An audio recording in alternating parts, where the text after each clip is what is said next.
नमस्कार, मैं हूं आपके साथ विभा उपाध्याय और आप सभी दर्शकों का अन्नदाता कार्यक्रम में स्वागत करती हूं। हमारे देश का किसान जन का पोषक है, वो श्रम का देवता है, अन्नदाता है। उसमें ही भारत की आत्मा निवास करती है और ऐसे ही किसानों की प्रगति के लिए हम खेती बाड़ी से जुड़ी हुई बहुत सी नई लाभकारी जानकारियां हर रोज सुबह लेकर आते हैं। तो चलिए कार्यक्रम शुरू करने से पहले देखते हैं क्या है आज के अन्नदाता में। भिंडी की मांग साल भर बाजार में रहती है, लेकिन भिंडी को जितना खाने के लिए पसंद किया जाता है उतना ही कीटों द्वारा भी पसंद किया जाता है और इन कीटों द्वारा भिंडी की फसल को भारी नुकसान पहुंचाया जाता है। तो भिंडी की फसल को कौन कौन से कीटों द्वारा नुकसान होता है और इसके नियंत्रण के लिए क्या जरूरी उपायों को अपनाएं, इस बारे में जानकारी दे रहे हैं विषय विशेषज्ञ डॉक्टर रविंद्र प्रसाद।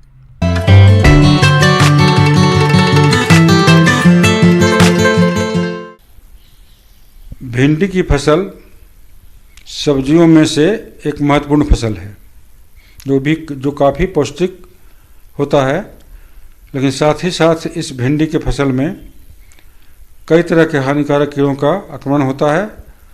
उन कीड़ों का नाम पहले जानना ज़रूरी है। तो एक कोटि इसमें ऐसा है, एक वर्ग ऐसा है जो रस चूसने वाले कीड़े होते हैं।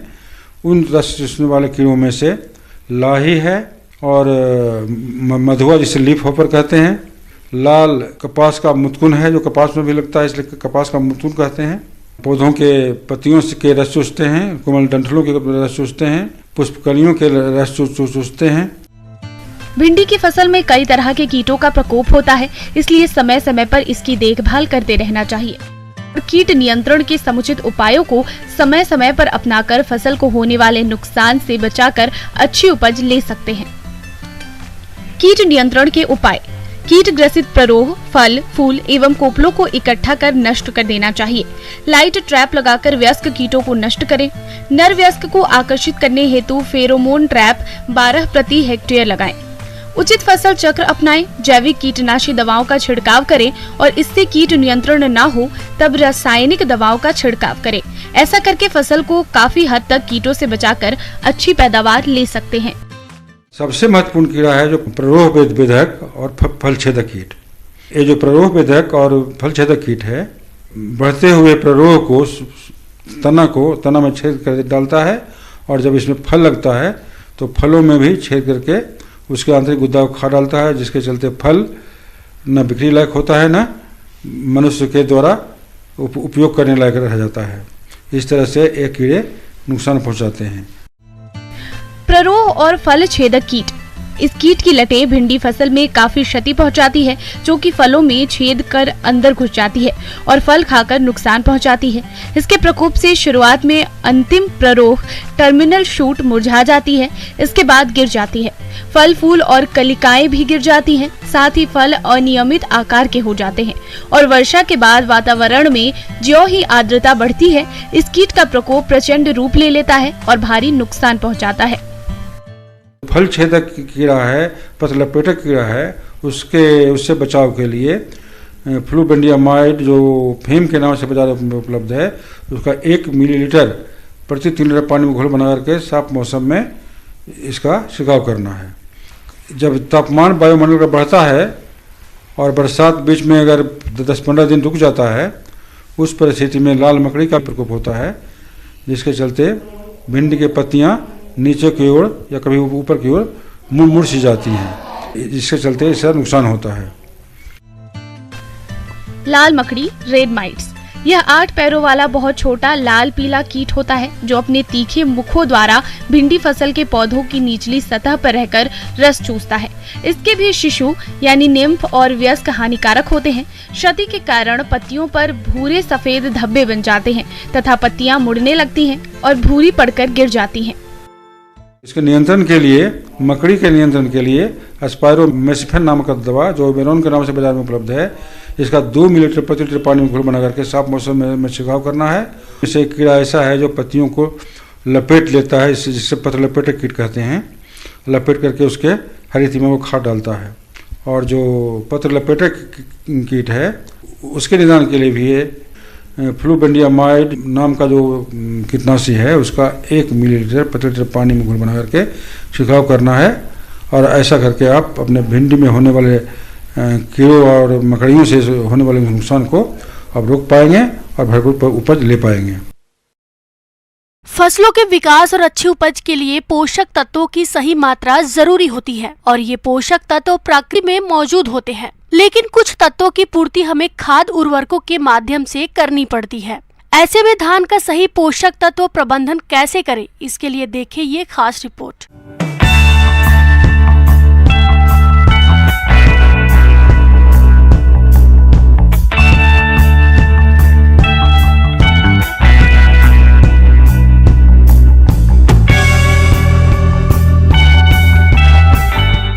धान की खेती इस क्षेत्र में बड़े एरिया पर की जाती है, लेकिन जिस एरिया में लगातार फसलें ली जाती हैं, वहां सूक्ष्म तत्वों की कमी देखी जाती है। आमतौर पर किसान डीएपी, यूरिया और पोटाश फसल में देते हैं और बाद में खड़ी फसल में सूक्ष्म पोषक तत्वों की कमी के लक्षण दिखाई देने लगते हैं, जिससे फसल कम बढ़ती है और उत्पादन कम मिलता है। तो जैसा कि आप जानते हैं कि फसलों के लिए लगभग 16 पोषक तत्वों की जरूरत होती है, जिसमें से नाइट्रोजन, फास्फोरस और पोटाश प्राकृतिक रूप से फसलों को कम मिल पाते हैं। इसकी पूर्ति बाहर से करनी पड़ती है।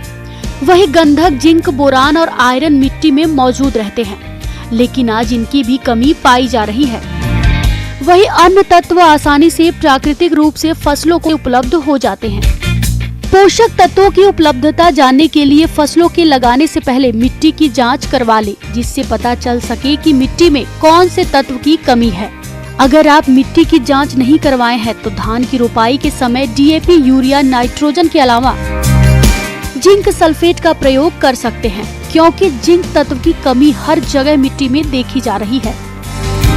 वही अन्य सूक्ष्म पोषक तत्वों जैसे गंधक, बोरान या आयरन का प्रयोग मृदा रिपोर्ट के आधार पर ही करें। लेकिन अगर मिट्टी जांच नहीं करवाए हैं और फसल लगा दिए हैं तो खड़ी फसल में सूक्ष्म तत्वों की कमी के लक्षण देखकर खड़ी फसलों में भी सूक्ष्म तत्वों का प्रयोग कर सकते हैं। धान की फसल में जिंक तत्व की कमी रोपाई के 20 से 30 दिन बाद से दिखाई देने लगती है। धान में जिंक तत्व की कमी के लक्षण को खैरा रोग के नाम से जानते हैं। इसमें पत्तियां भूरे या लाल रंग की हो जाती हैं। वहीं इसे आसानी से समझने के लिए यह कह सकते हैं कि पान की पीक तरह पत्तियां दिखती हैं। तो इस कमी को पूरा करने के लिए आमतौर पर किसान जिंक सल्फेट का स्प्रे कर देते हैं, जिससे समस्या का कंट्रोल ठीक से नहीं होता है। इसलिए इस घोल में बूझा हुआ चूना मिलाकर स्प्रे किया जाना चाहिए। 1 हेक्टेयर एरिया में स्प्रे करने के लिए बूझा चूना 2.5 किलोग्राम, सामान्य जिंक सल्फेट 5 किलोग्राम का 800 लीटर पानी में घोल बनाकर स्प्रे करें। अगर चूना नहीं है तो चूना की जगह 20 किलोग्राम यूरिया ले ले। इसी तरह आयरन यानी लौह तत्व की कमी भी देखी जाती है, जिसे सफेदा रोग के नाम से जानते हैं। इसमें धान की पत्तियां सफेद रंग की हो जाती हैं, जैसा कि आप देख रहे हैं। अगर ऐसी समस्या देखी जा रही है तो 3 किलोग्राम फेरस सल्फेट और 2.5 किलोग्राम बूझा हुआ चूना 800 लीटर पानी में घोलकर प्रति हेक्टेयर फसल में छिड़काव करें। वही गंधक तत्व की जहां तक बात है तो यह भी फसलों को बहुत जरूरी है। इससे फसल में प्रोटीन बनता है, रोग कम लगते हैं और दानों के निर्माण में भी बहुत सहयोगी होता है। आमतौर पर मिट्टी में यह उपलब्ध रहता है, लेकिन गहन फसल चक्र के चलते इसकी भी कमी होने लगती है। इसलिए रोपाई के समय सिंगल सुपर फास्फेट का प्रयोग करें। अगर खड़ी फसल में पीलापन दिखाई दे तो सल्फर का स्प्रे या भुरकाव भी कर सकते हैं।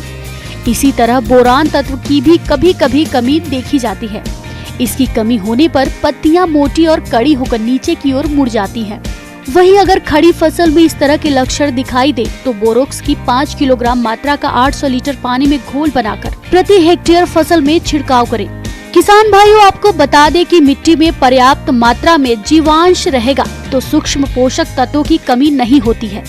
इसलिए हरी खाद, गोबर की खाद या कंपोस्ट खाद का प्रयोग जरूर करें और औसत मात्रा में ही रासायनिक उर्वरकों को डालें। अपने प्रदेश में दिनों दिन सिंचाई जल की कमी होती जा रही है, इसलिए पशुपालन पर काफी जोर दिया जा रहा है। ऐसे में किसानों के लिए जरूरी हो जाता है कि पशुओं के आहार के लिए कम पानी में उगने वाले चारे की फसलें उगाई जाए, जिसमें नेपियर घास एक अच्छा विकल्प है।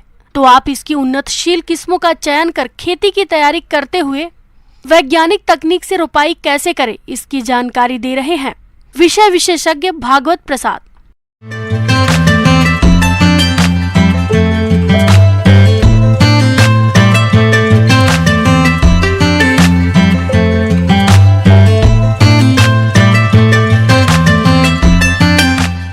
नेपियर घास एक बहुवर्षीय घास है जो कि आपको एक बार लगाना है और 5 से 7 साल तक आपको लगातार हरा चारा पाना है। तो ये एक बहुत कम लागत में अच्छी उपज और अच्छा जो आपको आउटपुट मिलने का एक बहुत अच्छा तरीका है। इससे किसान भाई अपने एक अतिरिक्त आय का भी साधन इसको बना सकते हैं। और इसकी जो वैरायटियाँ है, इसमें जो एक 3 है, मार्कर है, फ्रेंच है, युगांडा है, कोलोन 3 है, इस तरह से इसकी अनेक प्रजातियाँ आती हैं।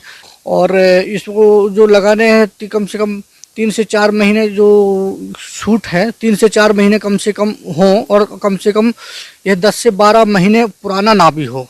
ये है इसका जो कलम शूट है।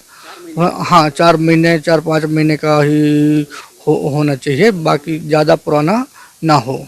किसान भाइयों, अभी आपने नेपियर घास का अधिक उत्पादन देने वाली उन्नतशील किस्मों के बारे में जानकारी हासिल की। अब आइए जानते हैं भूमि का चयन और तैयारी तथा उर्वरकों के संतुलित प्रयोग के बारे में। इसका जो लगाने का तरीका है सिंपल, ये एक वेजिटेटिव पार्ट में भी लगता है, एक रूट स्लिप में भी लगता है। रूट स्लिप बहुत बहुआत में अच्छा से इसको लगाया जा सकता है। नेपियर घास लगाने के लिए आपको पहली जो प्रमुख चीज़ आपको ये याद रखनी पड़ेगी कि ज़मीन, इसको आप कहीं भी लगा सकते हैं। ऐसा ज़रूरी नहीं है कि अपने यहाँ ये किसी भी या फिर कहीं भी किसी भी प्रकार की मृदा में ये आसानी से उगाया जा सकता है। इसके लिए का जो pH मान है 6 से 7 के बीच में रहे। साथ ही इसको जो ज़मीन की तैयारी है ना, भूमि प्रिपरेशन, जो भूमि प्रिपरेशन है, कम से कम इसको 2-3 बार उस अच्छी से जुताई कर दें। मिट्टी को थोड़ा पलटनी जैसा वो करके बढ़िया भुरभुरा हो जाए, तो इस तरह से इसको ज़मीन को तैयार कर लें। देखिए किसान भाइयों, इसमें यदि इस नेपियर घास के प्रोडक्शन में, इसके उत्पादन में यदि खाद उर्वरक की बात करें तो अपना को NPK है 50-20-20 की मात्रा में इसको लेना है। नाइट्रोजन 50 किलो और अपना फास्फोरस पोटाश जो है 20-20 kg उसमें बेसल डोज में लेना है। किसान भाइयों, इनमें से फास्फोरस पोटाश की पूरी मात्रा और नत्रजन की आधी मात्रा को रुपाई से पूर्व भूमि की तैयारी के समय प्रयोग करें और शेष नत्रजन की आधी मात्रा का प्रयोग नेपियर घास की कटाई के बाद करने पर हरे चारे का अधिक उत्पादन प्राप्त होता है। यदि सिंचाई का साधन हो तो आप इसको कभी भी साल में कभी भी लगाया जा सकता है। ये खास करके ये जून, जुलाई, अगस्त में लगाएं तो इसको लिए इसका तो बहुत ही अच्छा परिणाम मिलेंगे। और तैयारी के बाद अपन क्या करें कि लगाना कैसे है। इसका रूट स्लिप है, ये 1-1 फीट के रूट स्लिप काट लें, जिसमें से कि एक रूट स्लिप जमीन के अंदर गड़ी रहे, एक गांठ कम से कम जमीन के अंदर हो और एक गांठ ऊपर हो। और उसका 1 मीटर मान लीजिए, 1-1 मीटर के अंतराल में पौधे से पौधे की दूरी 1-1 मीटर में आप इसको लगाएं। लाइन से लाइन भी 1 मीटर और अपने पौधे से पौधे जी, क्योंकि स्प्राउटिंग बहुत अधिक होता है तो इसके आने वाले समय के लिए हिसाब से देखा जाए तो इस परिप्रेक्ष्य में ये 1-1 मीटर सफिशिएंट है। और जो सीधा लगाने का जो तरीका है वो 40 डिग्री में कम से कम हो, तिरछा हो, झुकी हो, जिससे कि उसमें स्प्राउटिंग जो है सीधे तरीके से आती जाएंगी। किसान भाइयों, नेपियर घास की फसल से हरे चारे का अधिक उत्पादन लेने के लिए फसल को खरपतवारों से मुक्त रखना तो जरूरी होता ही है। साथ ही साथ फसल की सिंचाई और सही समय पर चारे की कटाई पर भी विशेष ध्यान देने की जरूरत है। इसलिए आप इन कार्यों को करते समय सावधानी रखें। अब रही बात जो है इसकी निंदाई है। निंदाई 3 से 4 सप्ताह में कर देना चाहिए, जिससे कि गाजर घास है या कुछ लेंटाना है, ये इस तरह से कुछ खरपतवार जैसा आ जाते हैं, तो इन सबको बीच बीच में निकालते रहना चाहिए, जिससे कि उनका ग्रोथ जो है ऑटोमेटिकली बहुत अच्छा से होता रहेगा। देखिए किसान भाइयों, अब बात आती है कि जल प्रबंधन। इसमें जल प्रबंधन कैसे करें। जल प्रबंधन के लिए आपको इस बात का विशेष ध्यान रखना पड़ेगा कि जल प्रबंधन यदि वर्षा नहीं होती है तो आपको कम से कम शुरुआत दौरे में 3 से 4 सिंचाई आप उसको थोड़ा सा नमी बनाए रखते हुए, ध्यान में रखते हुए यदि करते हैं तो ये अच्छा होगा, यदि बरसात नहीं होती है तो। और इसकी कटाई जो है हर 3-3 महीने में कटाई करते रहना चाहिए। उसको कम से कम ये जो है कि 2 फीट नीचे छोड़कर ही इसकी कटाई करते रहें, तो इससे कम से कम प्रोडक्शन 200 से 400 कुंटल उपज आपको निश्चित तौर पर मिलना तय है। किसान भाई ये क्या करते हैं कि इसको जो ये पत्तियां हैं मुख्य रूप से उसमें एक ऑक्जेलिक एसिड नामक अम्ल पाया जाता है, जिससे कि वो दुधारू पशुओं को, भैंसों को, इनकी दूध बढ़ाने की क्षमता का कार्य करता है। हाँ, तो किसान भाइयों कि जो मैंने इस प्रकार से जो बात बताई है उसको ध्यान में रखते हुए प्रैक्टिकली इसको अपनाया है। इससे आपको एक अतिरिक्त आय का जरिया ये निश्चित तौर पर आपको उपलब्ध हो जाएगा।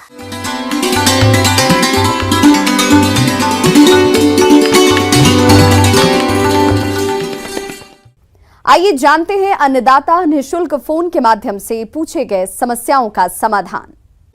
अन्नदाता निःशुल्क फोन संपर्क सेवा के माध्यम से पूछे गए प्रश्नों में से आज हमने जिस प्रश्न को कार्यक्रम में शामिल किया है उसे पूछा है ग्राम अम्बेरी, जिला उदयपुर के कृषक मुकेश कुमार ने। ये सजावटी पौधे तैयार करने के बारे में जानकारी चाहते हैं। तो मुकेश कुमार जी, आपकी जानकारी के लिए प्रस्तुत है कार्यक्रम का ये अंश।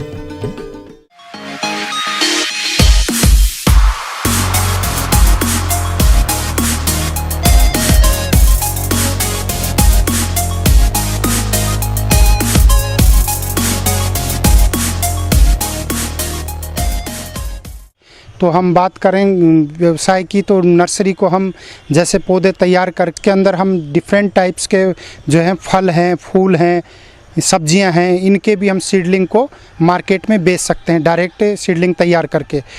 इसके लिए हमको पता करना होगा पहले, जैसे कोई भी युवा अगर व्यवसाय करना चाहता है, नर्सरी का व्यवसाय करना चाहता है, तो उसके लिए उसको एक थोड़ी सी जगह की आवश्यकता होती है जहाँ पे प्लांट्स का कलेक्शन कर सके और नर्सरी से पौधे तैयार करके मार्केट में बेच सके। तो ये नर्सरी का व्यवसाय आपका एक प्रोडक्शन यूनिट जो है दूर भी कर सकता है, किसान गांव में भी कर सकता है, और एक छोटा सा आउटलेट कहीं सिटी के अंदर आपका बनाकर वो आय प्राप्त कर सकता है। आज खेती से जुड़े कई कार्य हैं जिन्हें करके अच्छी आमदनी किसान ले रहे हैं, लेकिन किसी भी कार्य को करने से पहले उसकी सही प्लानिंग जरूरी होती है। उसी तरह फल फूलों और सजावटी पौधों की नर्सरी तैयार करने के लिए सही जगह, तकनीकी जानकारी और तैयार पौधों को बेचने की सही व्यवस्था होने के बाद ही शुरू करें। जिस स्पीसीज का आपको तैयार करना है, जैसे फल का करना है, वो जिस भी फल का तैयार करना है उसका एक मदर ब्लॉक तैयार करने, उसके बाद आप ऑर्नामेंटल प्लांट्स जो आजकल मार्केट में सबसे ज़्यादा बिकते हैं उसका मदर ब्लॉक तैयार कर लें। उसके बाद आप उससे आप कटिंग या प्रवर्धन लगातार मल्टीप्लिकेशन करते रह सकते हैं। ज़्यादा धूप सहन नहीं कर सकते उनको उसके अंदर उगा सकते हैं, और जो डायरेक्ट धूप में उगा सकते हैं उनको आप डायरेक्ट नर्सरी बनाकर या ट्रेंच बनाकर उनको तैयार कर सकते हैं। गोबर की खाद है, मिट्टी है, या गार्डन सॉइल होती है, उससे तैयार करके आप जैसे भी कोई प्लांट कटिंग करते हैं तो कटिंग उसके अंदर आप लगा सकते हैं। कटिंग लगाने के लिए आप इसमें जैसे पॉली बैग्स हैं उसमें लगा सकते हैं, या प्रो ट्रेज हैं उसमें लगा सकते हैं, या मिट्टी के गमले हैं उससे तैयार कर सकते हैं, या रेज बेड में भी आप तैयार कर सकते हैं। इसके बाद करके मार्केट में बेच सकते हैं। उसमें जनरली जो मदर ब्लॉक बनाकर हम अपने स्थान पे, जैसे शुरू में हम कोई पौधा कहीं बाहर से ले आए और उसको मदर प्लांट की तरह में लगा दिया, और उसी से फिर कटिंग वाला है तो कटिंग के थ्रू, या बीज वाला है तो बीज के थ्रू हम पौधे में तैयार कर सकते हैं। हम देखते हैं आजकल सबसे ज़्यादा हमारे यहाँ जो है बाहर से पौधे आते हैं, तो ये हम यहीं पे तैयार कर सकते हैं। तो इसके लिए हमको नर्सरी व्यवसाय में जाना होगा। डिफरेंट टाइप्स के प्रोपोगेशन मेथड्स हैं। तो सबसे पहले हम बात करते हैं, कुछ प्लांट्स ऐसे होते हैं जिनकी डिमांड मार्केट में ज़्यादा होती है, जैसे कि आपका गुलाब, क्राइसेंथेमम, हिबिस्कस, आपका जैस्मीन प्लांट्स हैं जिनकी ज़्यादातर मार्केट में डिमांड रहती है। फाइकस है, और उसके बाद बोगनविलिया है, कोलियस है, कैलेडियम है, ऐसे ऑर्नामेंटल मनी प्लांट्स हैं जिनकी मार्केट में डिमांड ज़्यादा होती है। और कंटिन्यूस आपका आजकल जो कोरोना काल में हम देख रहे हैं कि पौधों का डिमांड ज़्यादा बढ़ा है। ऑर्नामेंटल जो आपका एयर प्यूरीफायर जो ऑक्सीजन जनरेटर प्लांट्स हैं उनकी डिमांड दिन प्रतिदिन बढ़ती जा रही है और ख़ासकर कोरोना के बाद ज़्यादा बढ़ने लगी है। तो इसके लिए हम कुछ प्लांट्स हैं जिनको एयर प्यूरीफायर के रूप में हम काम में लेते हैं, जैसे कि आपका एरेका पाम है, आपका उसके बाद में सेंसवेरिया है और पीस लिली है, लैंगोस्टोमिया है। ऐसे प्लांट्स जो हैं, बहुत सारे प्लांट्स को हम डिमांड प्रतिदिन बड़ी, रेपिस पाम है, तो इनकी हम नर्सरी करके मार्केट में बेचकर अच्छा मुनाफा और आय प्राप्त कर सकते हैं। तो मोस्टली जो ऑर्नामेंटल प्लांट्स हैं, सीजनल्स को छोड़ के ज़्यादातर प्लांट्स हैं जो हम कटिंग द्वारा तैयार कर सकते हैं। उसमें डिफरेंट टाइप्स की कटिंग्स होती है, जो कुछ होती है जो स्टेम कटिंग से होता है, कुछ है जो आपका लीफ कटिंग से होता है, कुछ रूट कटिंग से होता है। तो इसके लिए आपको थोड़ा सा कहीं जो इंस्टीट्यूट हैं उसमें ट्रेनिंग लेने के बाद आप आसानी से उसको कर सकते हैं और वो आप अपना व्यवसाय जैसे जैसे फिर खुद करेंगे तो आप उसमें निरंतर नया नया कुछ सीखते रहेंगे और उसमें इम्प्रूवमेंट करते रहेंगे। इस कार्य में तकनीकी जानकारी बहुत जरूरी होती है, इसलिए इसे सफल बनाने के लिए पहले से स्थापित किसी नर्सरी से या सरकारी संस्थाओं से ट्रेनिंग जरूर ले लें। इसे शुरू करने के बाद शुरुआत में कुछ समस्या आ सकती है, बाद में यह आपके लिए काफी आसान हो जाएगा। तो ज़्यादातर जैसे हम कुछ बात करते हैं आपके कुछ फसल की जो ऑर्नामेंटल उसको कैसे तैयार करते हैं, तो मोस्टली जो सबसे ज़्यादा डिमांड में रहता है आपका क्राइसेंथेमम का गुलदाउदी जिसको बोलते हैं, वो आप ज़्यादा से ज़्यादा ग्रो करके उसको मार्केट में बेच सकते हैं। तो जैसे ही गुलदाउदी का सीज़न होता है, ख़त्म होने होता है, उस टाइम हम उसको प्लांट्स को मदर ब्लॉक में शिफ्ट कर देते हैं। मदर ब्लॉक मीन्स पुराने जो पौधे हैं उसको शिफ्ट कर देते हैं। उसको हम 3-4 महीने जो गर्मी का समय उसमें बचा के रखते हैं। जैसा कि आप देख रहे हैं यहाँ पे ये मदर ब्लॉक है हमारा, इसमें हमने पौधे तैयार कर दिए हैं। जैसा कि आप ये देख रहे हैं ये कटिंग्स हैं, इसमें हम 6 से 7 से 8 सेंटीमीटर का ये टर्मिनल कटिंग को कट कर लेंगे यहाँ से, और जहाँ पे हमने रेज बेड बनाया है या प्रो ट्रे में तैयार करना है तो उसको हम इसका लीफ जो है रिमूव कर देंगे, 2-3 रिमूव नीचे से, और उसको हम उस प्लांट में लगा देंगे, जिसका कि आपका 25 से 30 दिन में आपका पौधा तैयार हो जाएगा। तो इस तरह से आप ये जो मदर ब्लॉक लगा हुआ है उसमें बहुत सारी आप कटिंग लेकर तैयार कर सकते हैं। जैसे ये कटिंग लेंगे, फिर से इसमें मदर ब्लॉक में स्प्राउटिंग हुआ, उससे फिर कटिंग लेंगे, इस तरह से आप इसमें नंबर ऑफ प्लांट्स तैयार कर सकते हैं। अगर रूटेड कटिंग बेचते हैं तो 3 से 4 रुपये एक प्लांट का आपको, यानी कि 1-1.5 महीने के अंदर जो तैयार करेंगे वो 3 से 4 रुपये प्रति प्लांट बिक जाएगा। अगर आप उसी को पॉलीथीन में शिफ्ट करने के बाद बेचते हैं 1 महीने बाद, तो आपका वो 20 से 25 रुपये 30 रुपये तक भी आप उससे ले सकते हैं, जो लाखों में अभी इस समय हम तैयार करके बेच सकते हैं। इसके अलावा जब बात करते हैं रोज़ की, उसके भी डिफरेंट कलर हैं, वो आप कटिंग द्वारा तैयार करके और उसको मार्केट में बेचते हैं। तो गुलाब का जो सीजन होता है अक्टूबर के महीने में, जब हम उसकी प्रूनिंग करते हैं उस समय हम कटिंग लेते हैं, तो उसमें 15 से 20 सेंटीमीटर का जो हार्ड है उसका स्टेम है, उससे कटिंग लेंगे। कटिंग लेने के बाद हम उसको रेज बेड में लगा लेते हैं और उसको जब स्प्राउटिंग हो जाएगा उसके बाद हम उसको पॉलीथीन में शिफ्ट करके उसको भी मार्केट में बेच सकते हैं। तो इसका भी काफ़ी डिमांड रहता है और ये भी आप लाखों की संख्या में उत्पादन करके आराम बेच सकते हैं, जिसकी डिमांड रहती है। इस तरह से नर्सरी व्यवसाय एक आय का अच्छा स्रोत हो सकता है, जिससे बेहतर जीवन यापन एक युवा कर सकता है। किसान भाइयों, कृषि संबंधित समस्या और सुझावों के लिए आप हमें इस पते पर संपर्क कर सकते हैं। प्रोड्यूसर अन्नदाता, news 18 Rajasthan, Ramoji film city, Hyderabad 501512। साथ ही आप हमें ईमेल भी कर सकते हैं। हमारा ईमेल है p18annadaata@nw18.com। इसके अतिरिक्त आप हमें निःशुल्क हेल्पलाइन नंबर 1800889216 पर सोमवार से शनिवार सुबह 10 बजे से शाम 4 बजे के बीच संपर्क भी कर सकते हैं। अब समय हो रहा है आपसे विदा लेने का। कल फिर होगी मुलाकात कृषि से जुड़ी महत्वपूर्ण जानकारियों के साथ। नमस्कार।